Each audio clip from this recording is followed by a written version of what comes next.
नमस्कार, मैं हूं सुधीर चौधरी और डीएनए में आपका स्वागत है। हमारा और आपका परिवार अब बड़ा होता जा रहा है और आज से यूरोप और यूनाइटेड किंगडम में रहने वाले लोग भी डीएनए देख पाएंगे। इसलिए आज खास तौर पर हम उनका भी स्वागत करते हैं। आज हम आपके लिए आक्रोश और गुस्से से भरा एक वीडियो लेकर आए हैं। इस वीडियो में एक सैनिक अपने दिल का दर्द और अपना गुस्सा देश के सामने रख रहा है। ये सैनिक उन लोगों से नाराज है जो जेएनयू में देश विरोधी हरकतें करते हैं और अफजल गुरु जैसे आतंकवादी के पक्ष में खड़े होकर भारत की बर्बादी के नारे लगाते हैं। ये सैनिक उन लोगों पर सवाल उठा रहा है जो आतंकवादियों के जनाजे में फूल बरसाते हैं। ये सैनिक उन लोगों से दुखी है जो बुरहान वानी को एक हेडमास्टर का मासूम बेटा बताकर उसे डिस्काउंट देते हैं। ये वीडियो देश विरोधी विचारों का व्यापार करने वालों को आज बेचैन कर देगा। इसलिए आज हम ये वीडियो पूरे देश को आप सबको दिखाएंगे। सबसे बड़ी हैरानी की बात यह है कि इस वीडियो को हमारे देश का मेन स्ट्रीम मीडिया नहीं दिखा रहा। आपने ये नोट किया होगा कि हमारे देश में अगर कोई जवान उसे मिलने वाले भोजन की क्वालिटी पर सवाल उठा दे तो पूरे देश में चर्चाएं शुरू हो जाती हैं। सेना पर और अर्धसैनिक बलों पर सवाल उठने शुरू हो जाते हैं। टेलीविजन स्टूडियोज में बड़े बड़े डिबेट्स होने लगते हैं और सोशल मीडिया में ऐसे जवानों के वीडियोस को वायरल कर दिया जाता है। लेकिन अगर कोई जवान हमारे देश के खराब माहौल और लोगों की दूषित सोच पर सवाल उठाता है तो किसी को कोई फर्क नहीं पड़ता। उसका वीडियो कहीं नहीं दिखाया जाता और सोशल मीडिया पर भी ऐसे वीडियो कभी वायरल नहीं होते। कभी आपने सोचा है ऐसा क्यों है? कभी आपने सोचा है कि जब पाकिस्तान के आतंकवादी और पाकिस्तान के फौजी हमारे देश के जवानों को मारते हैं तो कोई सवाल नहीं उठाता, लेकिन जब हमारे जवान, हमारी सेना पाकिस्तान में घुसकर सर्जिकल स्ट्राइक करती है तो सबूत मांगे जाते हैं और उन पर सवाल उठाए जाते हैं। देश की ऐसी हालत क्यों हो गई है, इसका जवाब आज हमें ढूंढना होगा। और आज आपको ये जानकर बेहद खुशी भी होगी कि भारत के वीर जवानों की शौर्य गाथाएं अब कॉमिक्स के रूप में सामने आ गई हैं। अब सीआरपीएफ ने अपने जवानों की कहानियों को कॉमिक्स का रूप दिया है। सीआरपीएफ ने कुल 8 कॉमिक्स जारी किए हैं और इन कॉमिक्स की एक भी कहानी काल्पनिक नहीं है। ये सारी कॉमिक्स सच्ची कहानियों पर आधारित है। इन कॉमिक्स के हर पन्ने पर देशभक्ति की चमक बिखरी हुई है और बचपन में मुझे भी कॉमिक्स पढ़ने का बहुत शौक था।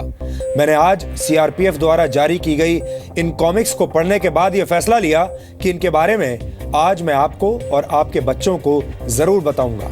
इसलिए आपके पूरे परिवार को यह विश्लेषण आज मिस नहीं करना चाहिए। आज से 15 वर्ष पहले आधुनिक भारत के इतिहास का एक काला अध्याय गोधरा लिखा गया था। इसी दिन गुजरात के गोधरा रेलवे स्टेशन पर साबरमती एक्सप्रेस के एक कोच में आग लग गई थी और 58 लोगों को जिंदा जला दिया गया था। अक्सर गुजरात दंगों की बात गोधरा कांड पर आकर रुक जाती है और यह दलील दी जाती है कि गुजरात दंगे गोधरा कांड की क्रिया की प्रतिक्रिया थे। लेकिन कभी भी इन दोनों घटनाओं को न्याय की एक ही कसौटी पर रखकर नहीं तोला जाता। हमें लगता है कि ऐसा नहीं होना चाहिए और इसीलिए आज हम अपनी ग्राउंड रिपोर्टिंग की मदद से आपको गोधरा का फ्लैशबैक दिखाएंगे। और आज आजादी की लड़ाई के नायक चंद्रशेखर आजाद की पुण्यतिथि है।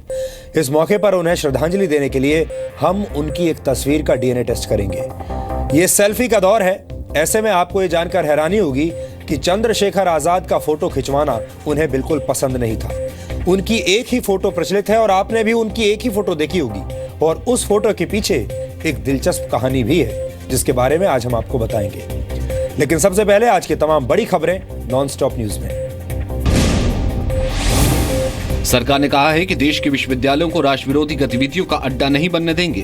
दिल्ली यूनिवर्सिटी के रामजस कॉलेज में विवाद को लेकर गृह मंत्री राजनाथ सिंह ने कहा कि हालात पर उनकी नजर है। रामजस कॉलेज में की घटना के बारे में मैंने पुलिस कमिश्नर से स्वयं बातचीत की है। ये मैंने कहा है कि पूरी सावधानी बरती जाए। वहीं गृह राज्य मंत्री किरण रिजिजू ने दिल्ली यूनिवर्सिटी की छात्रा गुरमेहर कौर के बारे में कहा कि कुछ लोग सियासी फायदे के लिए छात्रों को गुमराह कर रहे हैं।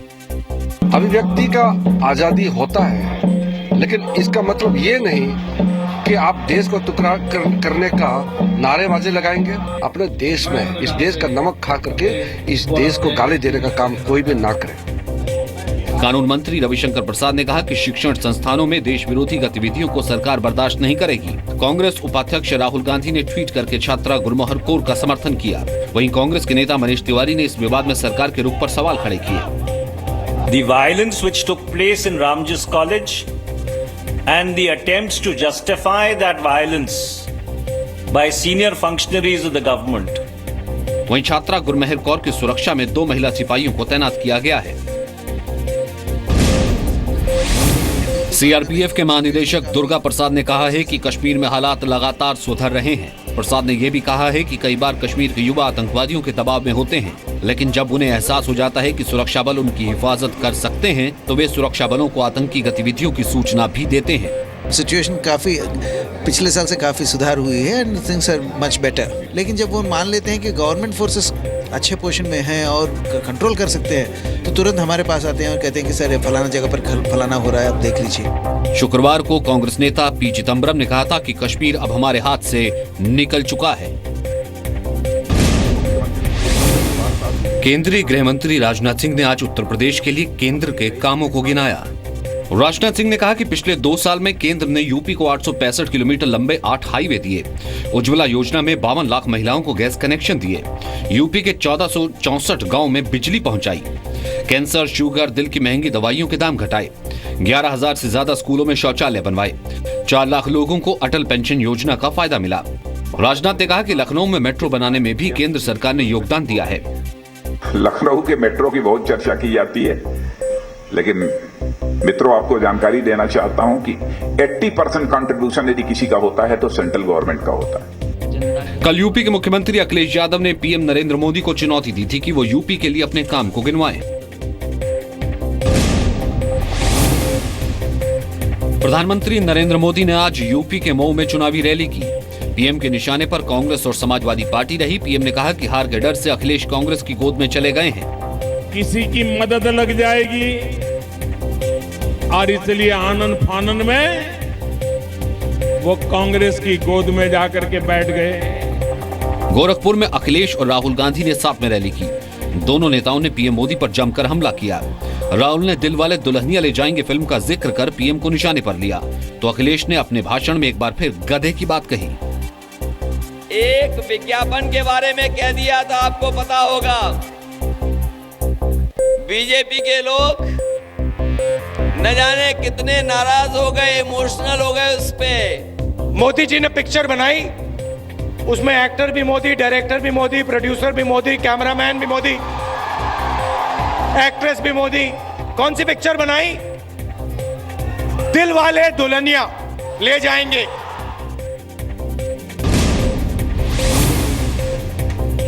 आज यूपी में 5वें चरण के लिए 11 जिलों की 51 सीटों पर मतदान हुआ। इसमें 57% से ज्यादा लोगों ने अपने वोट डाले। अयोध्या में आज वोटिंग के बाद बीजेपी नेता विनय कटियार ने एक बार फिर मंदिर निर्माण की बात कही। विकास और राम मंदिर दोनों प्राथमिकता है। नहीं भूलेंगे नहीं, विकास भी होगा, राम मंदिर भी होगा। 5वें दौर में अखिलेश सरकार के कैबिनेट मंत्री गायत्री प्रसाद प्रजापति और पवन पांडे समेत 9 मंत्रियों की किस्मत ईवीएम में बंद हो गई। इस चरण में सबसे दिलचस्प मुकाबला अमेठी में है, जहां कांग्रेस सांसद संजय सिंह की पूर्व पत्नी गरिमा सिंह, मौजूदा पत्नी अमिता सिंह और अखिलेश यादव सरकार में मंत्री गायत्री प्रजापति के बीच कड़ा मुकाबला है।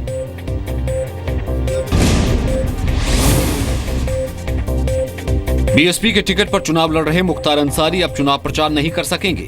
दिल्ली हाईकोर्ट ने अंसारी को प्रचार के लिए पेरोल पर रिहा करने से इनकार कर दिया। मऊ विधानसभा सीट पर 4 मार्च को वोटिंग होनी है।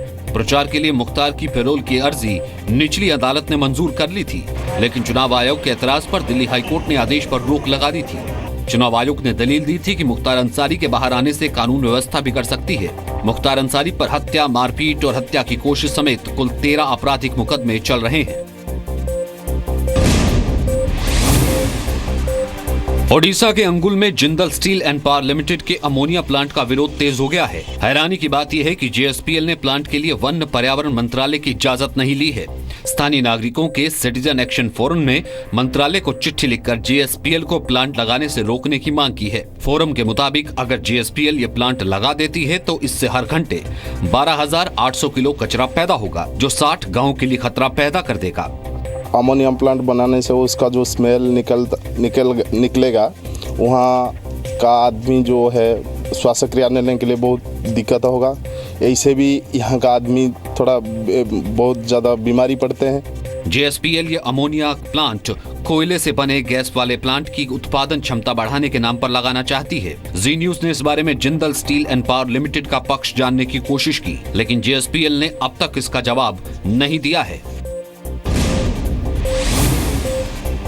दिल्ली पुलिस ने दिल्ली में मोबाइल चोरी करने वाले बड़े गैंग का भंडाफोड़ किया है। पुलिस ने गिरोह के 8 लोगों को गिरफ्तार कर इनके पास से 735 महंगे मोबाइल फोन भी बरामद किए हैं। पुलिस के मुताबिक ये सारे मोबाइल चोरी और स्नैचिंग के जरिए इकट्ठे किए गए थे। हैरान करने वाली बात यह है कि ये गिरोह टेक्निकल एक्सपर्ट्स की मदद से फोन के IMEI यानी international mobile equipment identity number को ही बदल देता था, जिससे चोरी के मोबाइल फोन ट्रैक नहीं हो पाते थे। पुलिस के मुताबिक गिरोह के तार दिल्ली NCR समेत पंजाब, हरियाणा, हिमाचल प्रदेश और नेपाल तक जुड़े हैं। प्रतिबंधित आतंकी संगठन सिमी के सरगना सफदर नागौरी समेत 11 आतंकियों को इंदौर की स्पेशल कोर्ट ने देशद्रोह के आरोप में उम्र कैद की सजा सुनाई है। आतंकियों ने कोर्ट से अपील की थी कि वो इंदौर नहीं जाना चाहते, इसलिए कोर्ट ने ये सजा वीडियो कॉन्फ्रेंसिंग के जरिए सुनाई। सभी आतंकी इस वक्त गुजरात की साबरमती जेल में बंद हैं। सिमी के आतंकियों को मार्च 2008 में इंदौर से गिरफ्तार किया गया था। नागौरी समेत सभी 11 आतंकियों के बयान 2 दिन पहले ही अदालत ने लिए थे। सभी से अलग अलग 334 सवाल पूछे गए थे, जिनके जवाब एक जैसे मिले थे। सफदर नागौरी एवं अन्य के प्रकरण में इन सब आरोपीगण को धारा 124A में आजीवन कारावास के दंड से दंडित किया है। गोपाल बागले ने आज विदेश मंत्रालय के प्रवक्ता का कार्यभार संभाल लिया। विदेश मंत्रालय में बागले विकास स्वरूप की जगह लेंगे। स्वरूप को कनाडा में भारत का हाई कमिश्नर बनाया गया है। बागले 1992 बैच के IAS अधिकारी हैं। विदेश मंत्रालय में ज्वाइंट सेक्रेटरी रहते हुए अभी तक वो पाकिस्तान, अफगानिस्तान, ईरान से जुड़े मामले देख रहे थे। गोपाल बागले 2011 से 2014 तक पाकिस्तान में भारत के डिप्टी हाई कमिश्नर रह चुके हैं। बागले हिंदी, उर्दू, अंग्रेजी के अलावा 3 विदेशी भाषाएं भी जानते हैं। बागले की जगह पाकिस्तान, अफगानिस्तान और ईरान डेस्क का चार्ज दीपक मित्तल को दिया गया है। चीन के सरकारी अखबार ग्लोबल टाइम्स ने कहा है कि भारत को ये मान लेना चाहिए कि वो चीन से पीछे है। भारत चीन रणनीतिक स्तर की बातचीत की समीक्षा करते हुए ग्लोबल टाइम्स ने लिखा कि किसी द्विपक्षीय रिश्ते में आर्थिक और भू राजनीतिक ताकतों में असंतुलन स्वाभाविक बात है। भारत को चीन से सीखना चाहिए कि कैसे उसने अमेरिका के साथ रिश्तों में खुद को पीछे रखा, जिससे आपसी रिश्तों में ज्यादा फायदा मिले। विदेश सचिव एस जयशंकर और चीन के विदेश मंत्री जांग येसुई के बीच हुई बातचीत पर अखबार ने लिखा कि चीन के ज्यादातर जानकारों ने भारत चीन संवाद को सकारात्मक तौर पर लिया, लेकिन भारत NSG और मसूद अजहर का जिक्र कर निराशावादी बना रहा।